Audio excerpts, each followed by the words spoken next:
Hey, how's it going? David, fellas, we are Hey, here. Carson, Now what I'm not you guys muted doing? anymore. And the Oh, Vikings are not muted anymore, so that's good. Oh is man, how's everybody's heart doing? I Uh I ha- boy, I oh have to get boy. the blood pressure medicine or something out here. It's crazy. You The know, Minnes, yeah, we the Minnesota say Vikings brought by Lipitor. it. Yeah. Well, we say it almost every week that this team has got to start giving out heart medicine to their fans because holy cow! I guess a beverage, a celebratory slash I don't know, a Well, it redemption, deserves a a special cheers, that's for sure. yeah, So, that's a good way to put it. That's a good way to put it. Make sure to leave us your comments in the comments section. Welcome into the Fan Express line, a part of the Skol Purple podcast. Looks like we got quite a few people in here, so glad to have you in here with us. The Vikings have done it. They have completed the largest comeback in NFL history today. my goodness, Wow. guys, yeah, that was Unbelievable. I just can't say Bill insane. because we didn't play the Bills this time, but So can I tell wow. you something, Carson? And I don't know, David, if this was, this is how you were feeling, but I'm telling you guys, at about definitely halftime, but midway to three-quarters the way through the third or the second quarter, I'm thinking like if I'm not doing this podcast after this game, I don't know if I'd be watching this game. Yeah. And I'll tell you something, I am so happy I continued to watch because boy, what a game. Yeah. It was boy, I just don't like this. It's almost like the Bills game in the sense like I just don't Yeah, even know how to take it in. Like how did it happen? Like how do you go from looking like one of the worst teams in the league to back to your 10-3 selves? Like it's like what in the hell happened? right. uh like I don't know what Kevin O'Connell said at halftime, but I want him to say that at the beginning of every game going forward.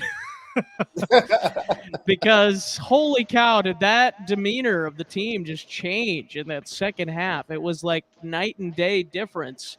It just seemed like everybody was dead. Nobody had any energy, nothing in that first half. And all of a sudden, things just started to click. And the Vikings rode it all the way. Like I thought maybe they could come back and, make it competitive, but I didn't think they would be able to pull off the largest comeback in NFL history. Right. And here we are. Tony, did you have any inkling of this happening when we were talking on Twitter Spaces at halftime? No. I mean, obviously not. I think that, so David and I were DMing a little bit. By the way, that was me talking to you on the DM. Part of the time. I yeah, stepped part of in a the. little bit. Okay. So it's hard to know who you're talking to on our Yeah. Skol Purple podcast accounts, by the way. Yeah, that's right. But David, you and I were Might be talking a little Kirk bit. Cousins, for all you know. Yeah, you never know. Could be Christian Jericho with all those cramps that he was experiencing. Yeah. It was just one of those things where, as I stated to David, we needed coming out of halftime. If there was any chance, right? Like if you're going to hold on to anything, it's like you're going to need scores and you're going to need them to come quickly because if anything, even if we started hot, you were just going to run out of time. Like that was the issue. It's like it's one thing to need 2 scores, it's another thing to need 5. So Right. it just was insane. No, did not see it coming. I know we'll get into it, but boy, I mean, this offense needs. I get that you don't want to gas your players all the time, obviously, but boy, tempo is a friendly attribute for Yeah. this offense to have, because it seemed like once they picked up the tempo, that's when things started to happen. And you'll even notice when we got into overtime, when they didn't have to hit the gas so hard, and the offense started to look a little weird again. Yeah. So I think going forward, this team's gonna need to have that tempo. I think Kevin O'Connell hopefully will look at that and say, okay, we saw how well we did with that tempo, and it honestly, when we saw this team with that tempo, it looked like the team that we thought that they could be offensively, right? Like we thought coming into this season, with an offensive-minded play caller, this team had the potential to be a top 5 type of offense if everything went according to plan. Obviously, it hasn't. Somehow, we're still 11-3, NFC North champs, by the way. But anyways, didn't think I was going to be saying that at the end of this day after. Maybe with a tie. I started to feel that feeling like, are we going to back into this stupid? Yeah, right? Yeah. And I don't think we would have technically clinched with a tie. No. I don't think. No. But yeah, it would have. That wouldn't have been something. The Colts tying twice this year, but my goodness, can we talk about Jeff Saturday for a second? Like, what an absolute meltdown as a coach. To let this happen to your team. And granted, some of the other coaches and, you got the players that played the game too, but like, come on, man. Like, you let this happen. I know you're the interim head coach, but if I'm Jim Irsay after seeing that, I don't think I'm bringing you back as the full-term head coach going forward. Especially since Jim Harbaugh is going to be going to Indianapolis, but that's news for another day. Right. Maybe not, but somebody big is probably going to go to Indianapolis, I'm guessing. But Daniel, how you doing, man? Are you? It looks like you're still with us. We all thought we might have heart attacks by the end of this game, but somehow we're still here. Yeah, sorry for being late, but I had to recover a little bit after that game because I mean, you guys went through the same emotions I did. Sitting back in my chair, just going, "What the hell's going on?"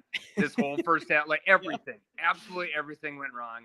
Obviously, something happened at halftime that the Vikes figured it out. Joining late, like say the tempo. I think this offense has thrived when they've needed to. When we've come down to moments where we need to strike, we need to do something right. They've done it. What I'm going to have, I tweeted out there, I don't know if you saw it, Carson, but just we got to give props to Donatell in the second half. For as much as everybody wants that guy fired, and I'm on that bandwagon, what the Vikings defense did in the second half, granted, you could say Indianapolis maybe took a step back on what they thought they needed to do.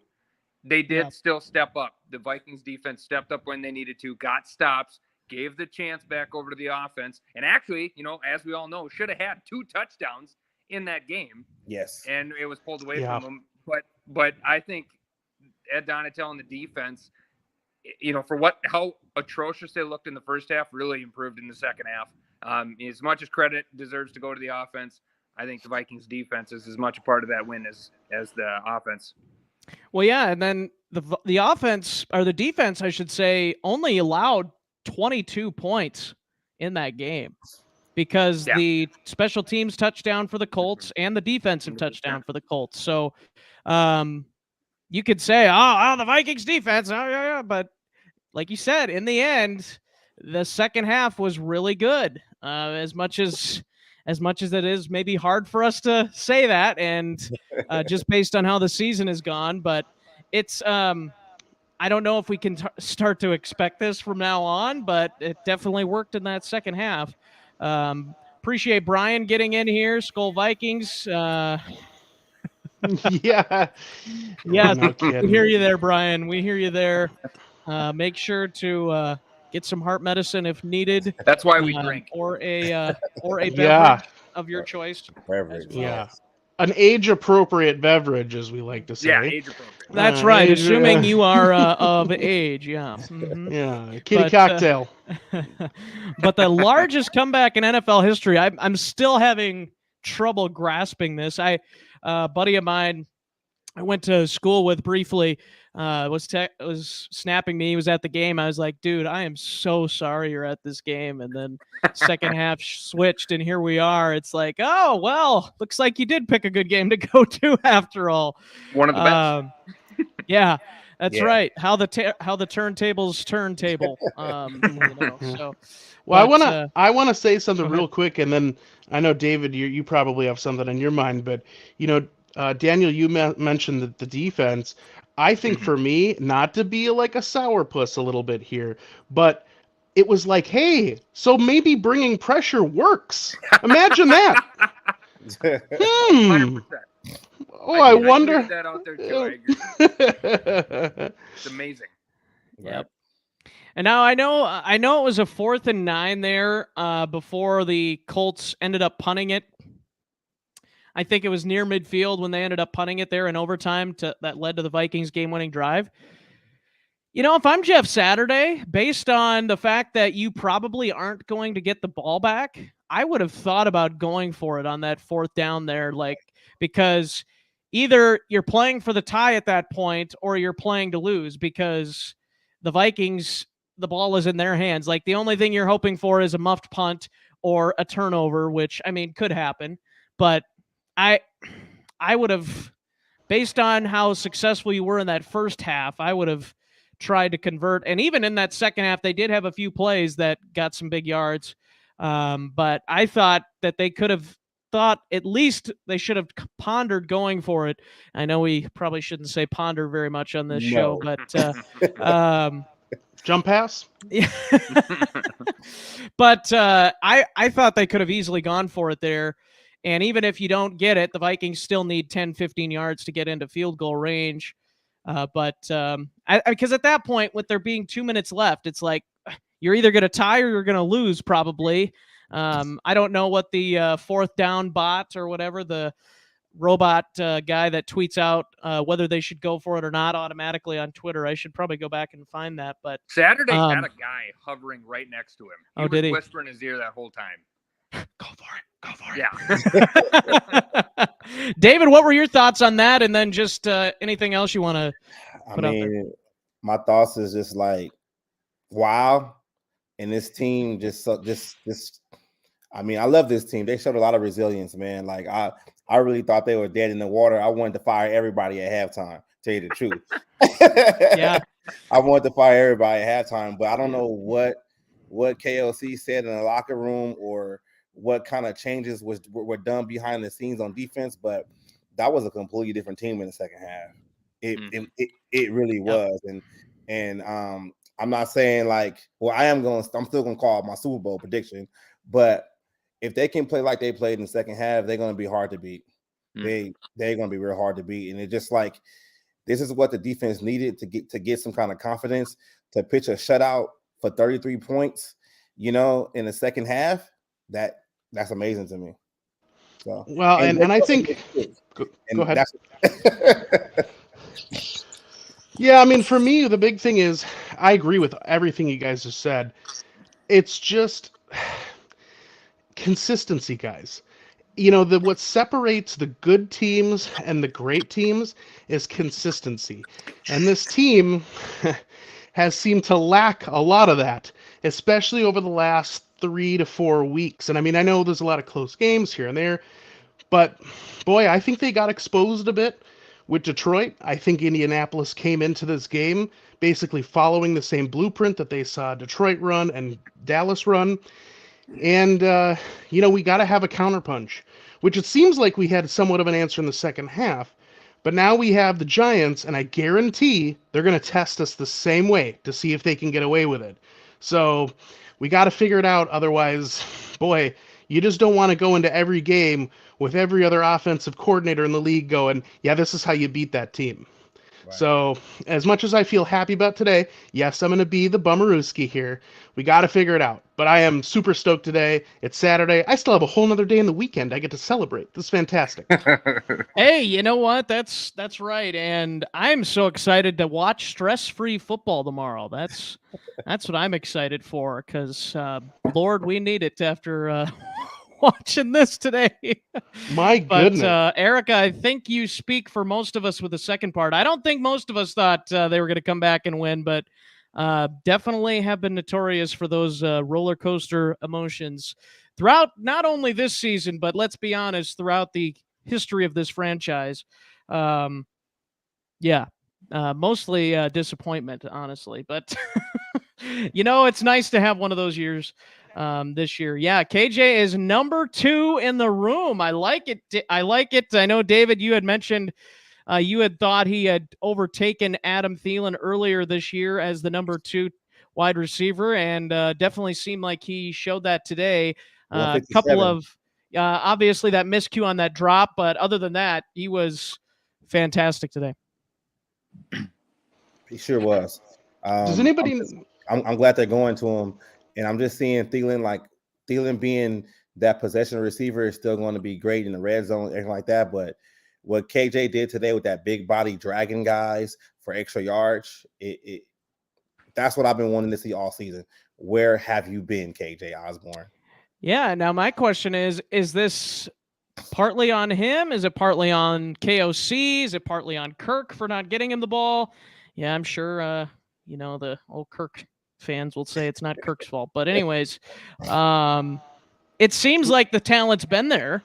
Yes. Just based on what he was able to do today, unless all of a sudden today he's just like, I'm talented enough, so I'm going to do it. But I'm thinking he knew that.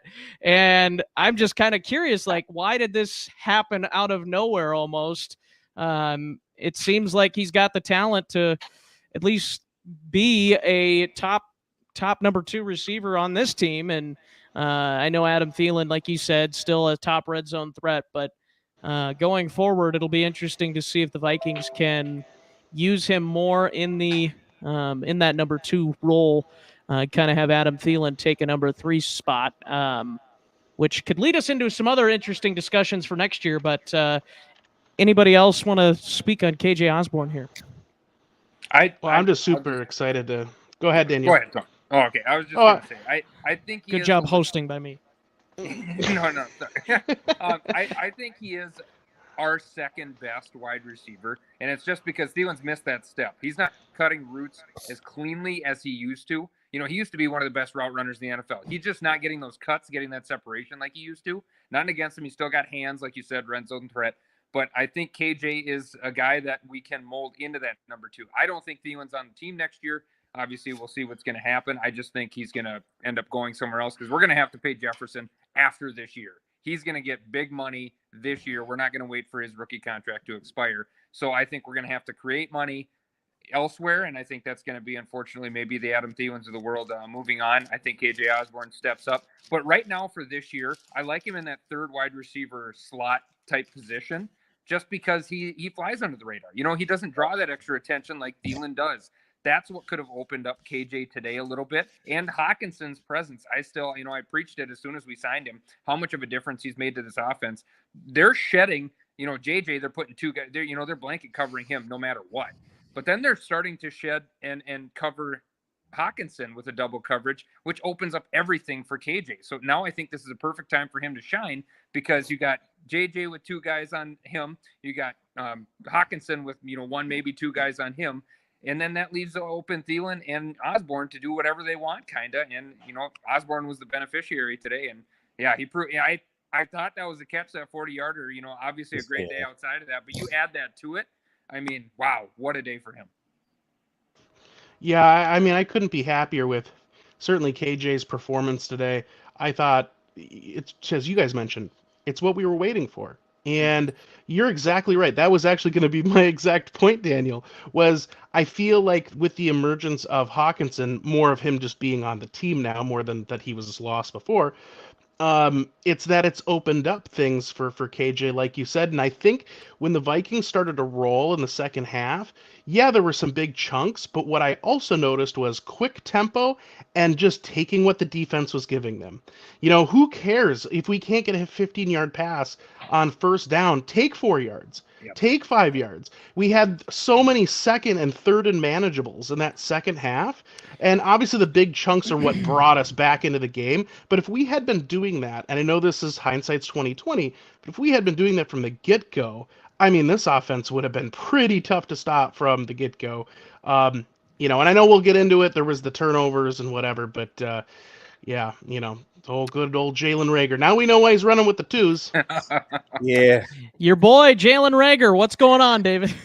I just think today solidified the reason why Philadelphia kind of bolted on him so early. Like the mistake that he made for that Kirk Cousins pick, like the second both one, of them. The first one. Yeah, exactly. Both of two of them. It's just like you can't do that, and some of that, like a lot of that, is like a mental error. I think the guy's physically talented, and he's just a punt return guy, kick return guy. Having him out there, you can't afford those kind of mistakes because it's going to cost you. Here's a controversial take. I'd love to hear you guys take on this, and then Daniel, you take it away. Hire Do Jim you Harbaugh. ever foresee Rager with the raw talent that he has, speed, and again, I think when the ball's in his hands, he can be dangerous. Yes. Do you think he could ever become something like a Cordero Patterson? Yeah. No, 100%. I don't. no. I'll let you guys both talk here in a second. I don't think he's got the body build to be Cordero Patterson. That's what I would say. Cordero is 6'2", 200 what? 220 so 30. pounds. So and Rager's like what? 5'9", 5'10", something like that. $180. Yeah, $180. So I would say those two things are the differences. But I mean, Hey, I said not the same. but maybe like a scout back type. I mean, I don't know. Like a gadget type of player, Yeah. Well, before David can give his reasons why he doesn't think so, the only reason why I think so is because he's not going to be a running back. That's essentially what they've turned Cordero into, is a running back. But I think he could be your jet sweep guy. You have him go out on routes. You have him kind of as a decoy that way. But if he goes in motion and you know that he's going to get the handoff, eventually that's going to lead to better passing plays too. You can use him as an option back in a lot of ways, or hand it off on the jet sweep. He's so fast. He's so quick. He knows he can see lanes very well. It's just, it's the mental mistakes on the field. The first one, I'm guessing, was an option route. He could have went out. He went in. Kirk threw it out. That's why there was the mismatch there. So that one, I don't really blame on him 100% as much as I do. That's somewhat Kirk too, and just kind of a miscommunication there. But the second one, he gave up. I don't know if he thought that Kirk was dead in the backfield or what, but he gave up on that route. I mean, that's one of those things that show why he was let go, why he's a Viking and not a Philadelphia Eagle. But I do think he can be definitely versatile in like a Cordero Patterson role. He can play a lot of different kind of positions. But what I'm guessing David's going to say, he can't be a full-time running back like Cordero Patterson. And hey, guys, just to tell you, 5'11", 197 is what he's listed at. Yeah. Okay. Bigger than we thought. Yeah, a little bigger. Yeah. I think the difference between him and Cordell is that Rager's in his third season, and Cordell's third season had already housed multiple punt returns, multiple kick returns, and Cordell Patterson actually in space is a monster. And like Rager doesn't have that shifty type speed in space, so I don't see him really, making that change. I think he's a guy that can come in as your fourth receiver and run down the field. That's basically it. Sorry, Rager, I gave up on you. So before we get into game balls and all that good stuff here, Vikings best screen game of the season. I think there was two pretty obviously. The Dalvin one was the most successful one. I think there was two Dalvin ones. The one that went for the touchdown. Yeah, the one that went for the touchdown, obviously the big one. And then there was one that went for 10 yards, I think, in a first down. That was another one. Yeah. So it seems like all of a sudden the Vikings can run screenplays now. I don't know if they're able to do it better now that they got Darisaw back, or is it because they finally figured out what was going wrong on those other screenplays that didn't work. But seemed like things are going, at least they went better today in terms of their screen game. And that's a huge thing for this offense because, as we've heard multiple times this year, Kirk Cousins has been hit the most in the NFL as a quarterback, and we know those screenplays could be huge if you can get the ball out of his hands quickly. But David and Daniel, let's go to Daniel first. What do you think about the screen game today from the Vikings? Well, obviously it showed signs of improvement, and I still think Kirk is horrible at dropping back and counting to three. He pats the ball and he waits. There's a reason why he gets sacked a lot, and sometimes it's because of him. So I think the screen game can be helpful, but I think another problem that we have this year is just our pulling. Whatever guard is pulling or tackle, they haven't gotten in space. We can't pull tackles really because they're not. O'Neill's to me not probably fast enough, whereas Darisaw has been injured. Ezra Cleveland's good, but we can't really go to the other side in Ingram and count on him too. So I think there's been issues that way. Today, I don't know if it's something they saw with the Colts defense or not, but if the Vikings have figured it out, or have, whatever. If Schlotman's the answer at center, which I don't think is the case, I think Bradbury's actually having a very good year. But I think that if they figured it out, I think that's really going to help out what this offense could do. And like you said, open up everything else as a whole. Kirk getting stepped on again by good old Ed Ingram. It seems like that's becoming a running Oh my God. theme. Like, goodness sakes, man. I swear, if we get to the Super Bowl, we're gonna lose the game because Ed Ingram is gonna step on Kirk's foot and he's gonna fumble and things are gonna just yeah. Anyways. But David, what were your thoughts? And I'll get Tony's thoughts as well on the screen game today. I think the screen game works with the type of players who are catching the screens. They kind of got rid not of Adam Thielen. Not Adam Thielen and not the tight end. When you give it to KJ Osborn in space and you give it to Dalvin Cook in space, good things happen. Don't give it to one of your slower guys that can catch the ball.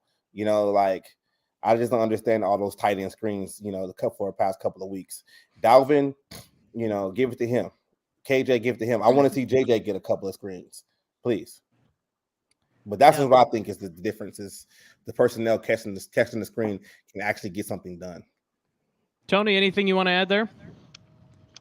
I mean, I'm just to play off of what you guys have already said. Love to see the screens come into play. Totally agree with Daniel's assessment that Kirk definitely gets a little happy feet. And not only that, I feel like he telegraphs it as well, where he doesn't do a great job of kind of hiding it. And I get that the flow of the offensive line generally will give it away, but he could do, I think, a little bit more. The thing that I really liked the most was I was seeing them get creative with some of the wide receiver screens that we saw. So I thought those were fantastic. Ultimately, just having Darrisaw back was just night and day. And let's hope it looked to me like it was all just cramping what was going on late in the game there for him because he came up both times. He was back in the game in that last drive before he had to come out again. And he was I'm sure he was gassed and everybody's getting cramped. So I don't think that's going to be a lingering thing. Let's, again, all of us collectively cross our fingers. But boy, what a difference night and day to have him back. And that offensive line getting to the second level was just phenomenal to see. Yeah, it was nice to see. So I gotta ask you guys. So, and we had Judd Zogad on of Purple Daily Score North earlier this week. I had to ask him about this. Can this team win a Super Bowl? Well, on one hand, I'm like, boy, it doesn't seem like they're ever out of a game, especially after today. But on the other hand, it's like if you make these mistakes and if you fall behind a team like a Dallas Cowboys, like a San Francisco 49ers, one of those NFC powerhouses, are you going to be able to overcome that in one of those games? I think, boy, I don't know. I really don't know if you're able to overcome those things when you play a team like that. That's my concern. Going into the postseason. Now I know it's a few weeks away yet, but whatever. I think Tony, you hit the nail on the head, or whoever said it. The Vikings need to do more of that up-tempo offense because that worked so well, and I understand it's maybe harder to keep that up all game long because players get tired and worn out and whatever, but I think we need to see a little bit more of that mixed in from time to time and not just when, we're behind by 33. Let's hurry up. Let's go.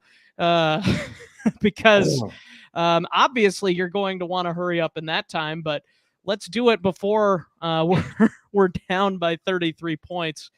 And I want to get to David's question here in a moment that talking about Cam Dantzler, but anybody want to speak on that here?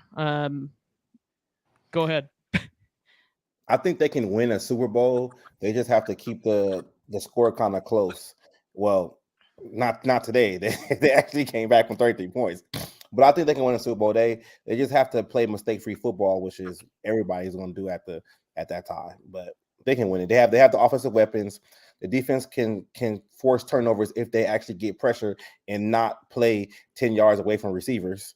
Like that's something I just on 3rd and 6. Yeah, exactly. Oh my gosh! I was like, "Are you kidding me?"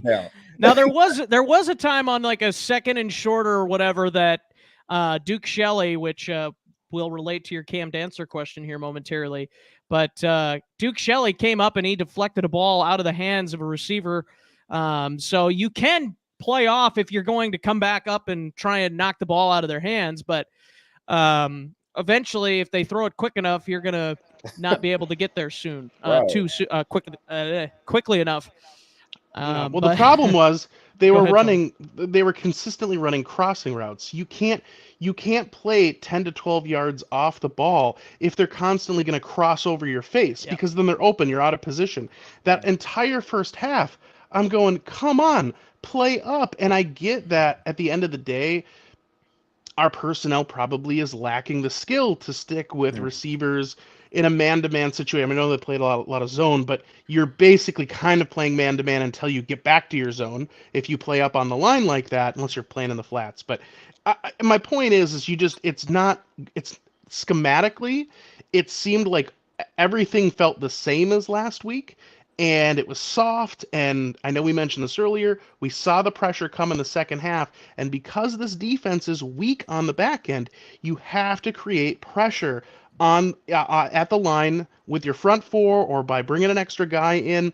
I get it, probably hang somebody out to dry somewhere, but at this point, they're hung out to dry it's going to be rough, but just by talent alone. So you might as well bring the pressure and see what happens. And guess what? We forced some errors. Boy, that late little fumble shovel pass, that was not a shovel pass, it was a fumble. That could have cost them the game right there, and that was all because of pressure.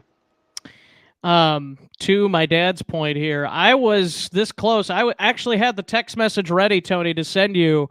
I was ready to say at halftime, if they were down 37-0, I was ready to say, okay, let's start Fan Express line. Let's get this done and over with and be done with it. But they held them to a field goal, and then they came back in the second half, and the rest is history. The greatest comeback in NFL history, which, by the way, Matt Ryan is on the side of the worst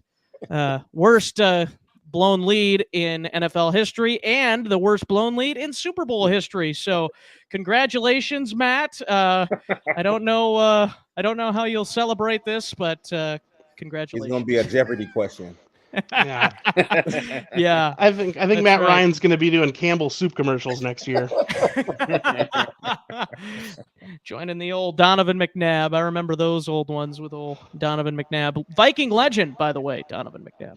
That's right. The go to the skip pass. That's right. Exactly. That's right. But let's get into your question there, David. Cam Dantzler, is he cooked? We keep saying that for everybody, but is Cam Dantzler done as the number 2 corner in the league? In the Vikings defense, Duke Shelley kind of stepping into that role a little bit. What are your thoughts on it? Oh, my thoughts. I think Cam's not healthy. That's what I think. I think Cam's not healthy, and I think throwing him out there last week when he got burnt on that touchdown play, I think it was what DJ Shark kind of showed that just bringing him back the first week off of IR, they shouldn't have just brought him back slowly. And what I see differently with Duke Shelley, I'm not sure if they're telling Duke to do something different. He's a little bit more aggressive, and that's something that they need, on the outside. So that combination kind of sit Cam. I would. Yeah, and I honestly, you talk about the aggression. That's something that we were hoping to see from Andrew Booth Jr. Before he went down with injury, was getting some more aggressiveness on that outside.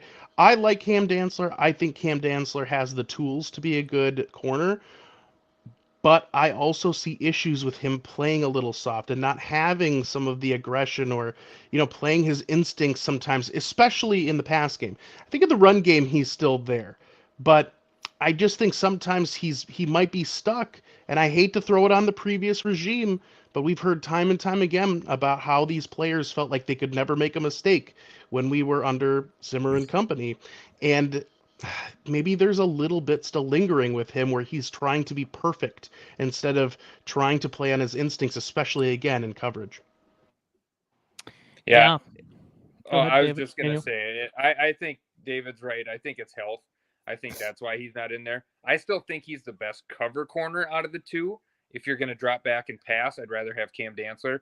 But Duke Shelley. Oh, come on, Shelley Island. Yeah, I think Shelley is definitely like both of you said. He's more aggressive. He comes up on the run better. I would trust him making an open field tackle more. But it's just if you could combine the two, we'd have a hell of a cornerback right there. It's just unfortunately they're going to have to figure out who's going to earn that job in the end. Yep. I don't really have anything to add there, so I'm just going to go with what you guys said on that. I think that was good analysis there. So I tweeted out before the game. I only started watching this video like 20 minutes before the game, only got about halfway through it. Brett Coleman, I'm sure some of you saw it, maybe all of you saw it on Twitter. He shared a video of him. He also does this thing on YouTube called The Film Room, and he broke down the Vikings defense. The video titled, "The Vikings defense is hilariously bad," and he did that before the game. And yeah, it wasn't great there in that first half. 22 points, like I said, they allowed in totality that the Vikings defense allowed, because again, the defensive touchdown and the special teams touchdown that the Colts got. But it seemed like in that second half, more so than the first half, they started to mix things up a little bit. I don't know. I was kind of thinking to myself in the game, I'm wondering if we're going to hear after this game that Mike Pettin took over play calling duties or something. I don't think we've heard that yet, but it was like, just seems like this is totally different unless Kevin O'Connell just went up to Ed and said, "Hey, fix it or you're out." Because I would have probably said it because you can't continue to play the way that the Vikings defense has played. And honestly, like, I'm still shocked that we're 11-3 with how bad this defense has been. Like, you can't continue to go into every game and allow the amount of yards that the Vikings allow week to week and expect to win every game. Like, it really is a miracle. I'm not even stretching that out. I seriously believe it's a miracle that this team's 11-3 with how bad this defense has been. But it's a good video. Brett Coleman on the Twitter sphere. By the way, Kirk Cousins was pretty shocked after the win, saying, quote, "Basic people don't do what we just did." So the Vikings aren't basic. Boys, I have an announcement to make. Uh-oh. We officially have kept an offense under 400 yards of offense. We broke the streak. We broke the streak. I thought you were going to say the podcast got to 100 subscribers, but we're getting close. Well, if we're not there yet, we're at 95 still. So if you haven't subscribed, please do so. Skol Purple Podcast here on YouTube, where you're watching this video exclusively on YouTube. It's free. Hit the subscribe button. Yeah, please do. Spread the word. Make sure to leave us your comments. Yeah, I mean, I'm trying to do everybody a solid by not showing my face. So if you get us to 100, maybe I'll continue to show my face, or if you want to see it, would go to 100. I don't know. That's right. Also, I know ESPN does the game tracker as far as like percentage of win probability. I should have looked at that. Indianapolis was at a 97.4% at one point in time, and then severely dropped right at towards the end of the game to the Vikings being at 66.5.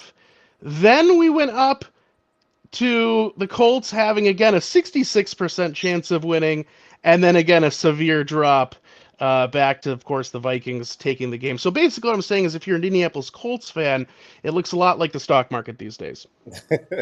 That's exactly right.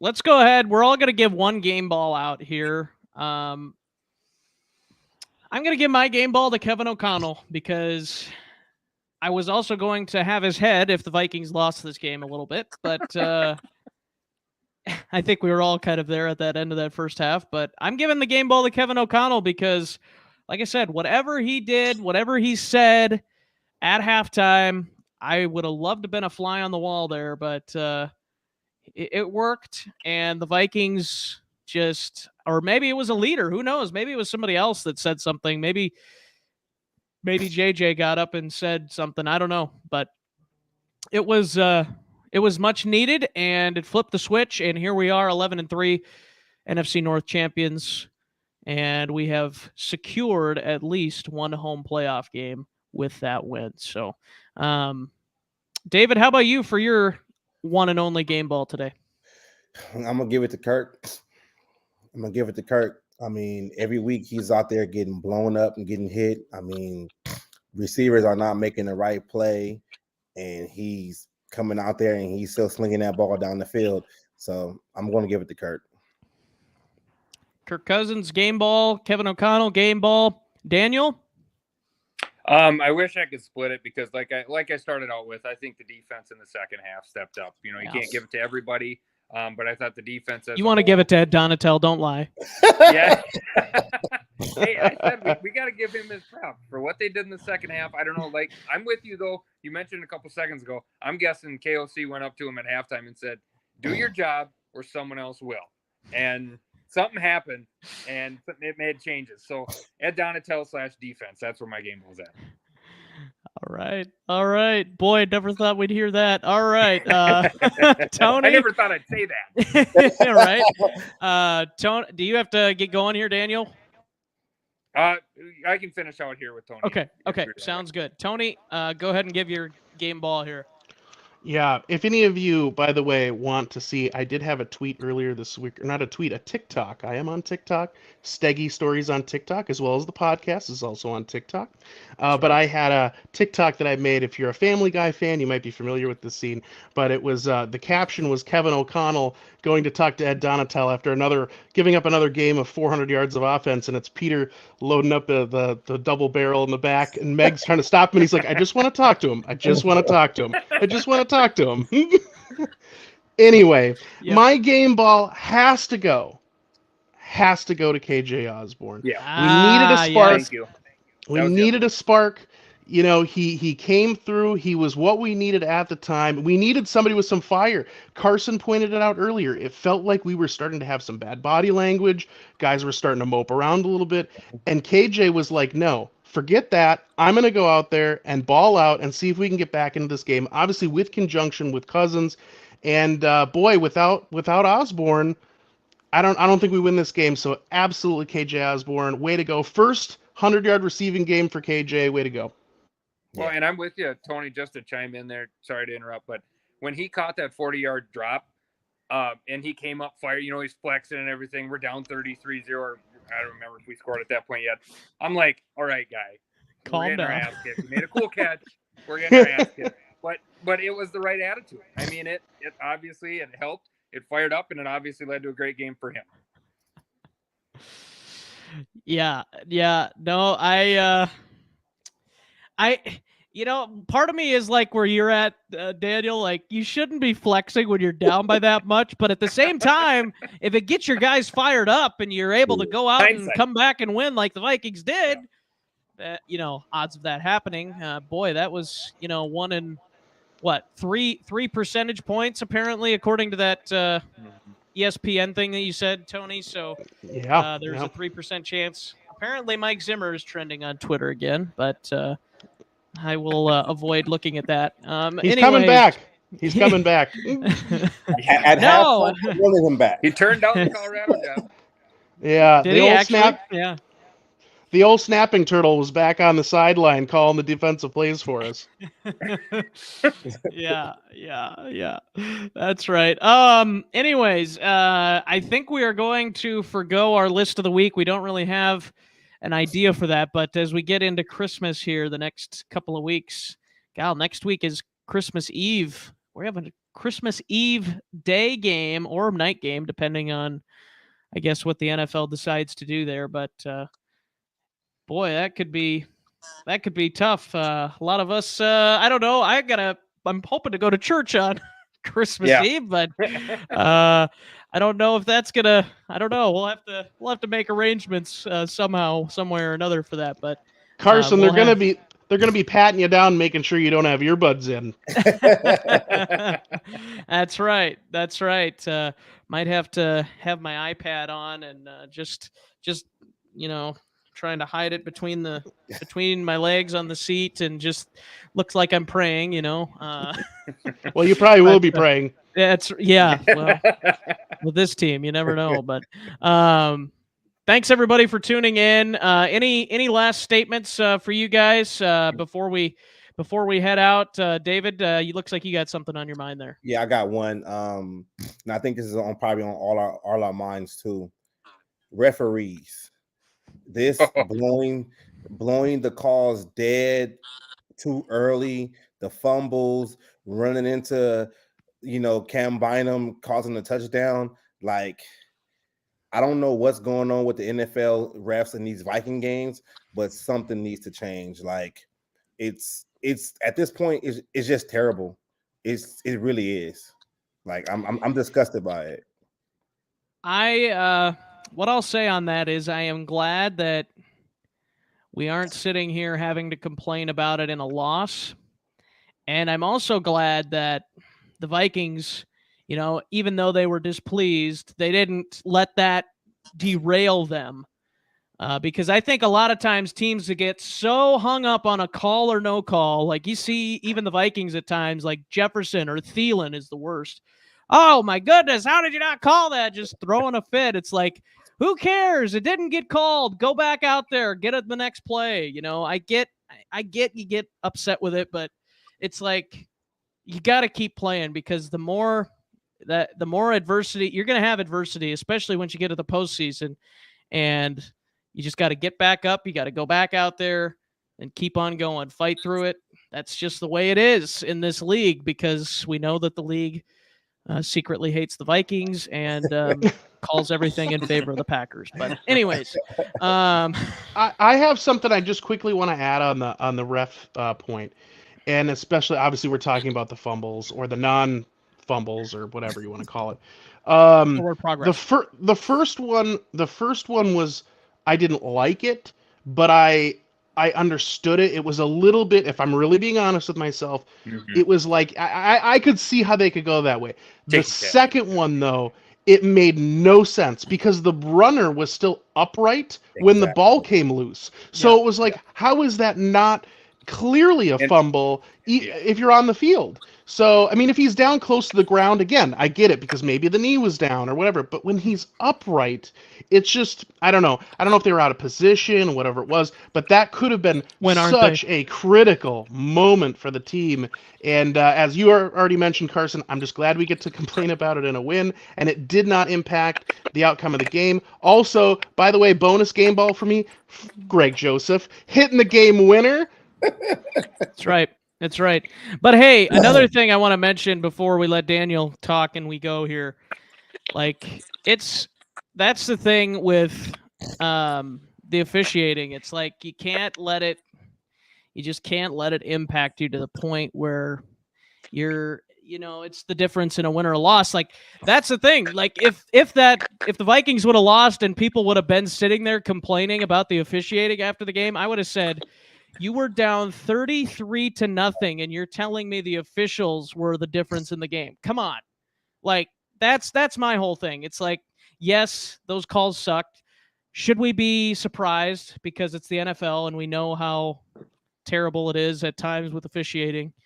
We've been privy to it firsthand a lot of times. But when you're down 33-0, you better not be complaining about the officiating. And I think in that first half, we were just like, once one thing goes bad, then it just like piles on each other. And then it's like, oh man, again.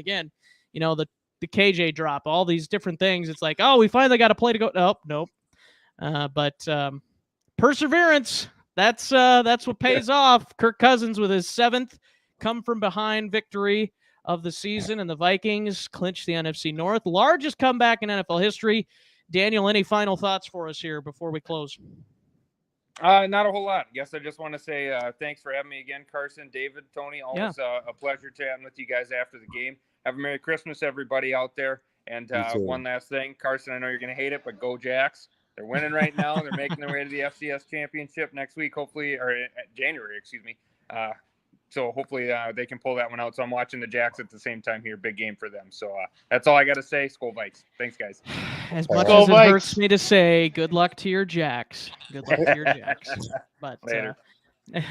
all right, everybody. Vikings get the win. We appreciate it for all of you tuning in. And as always, Skol. Skol. Skol!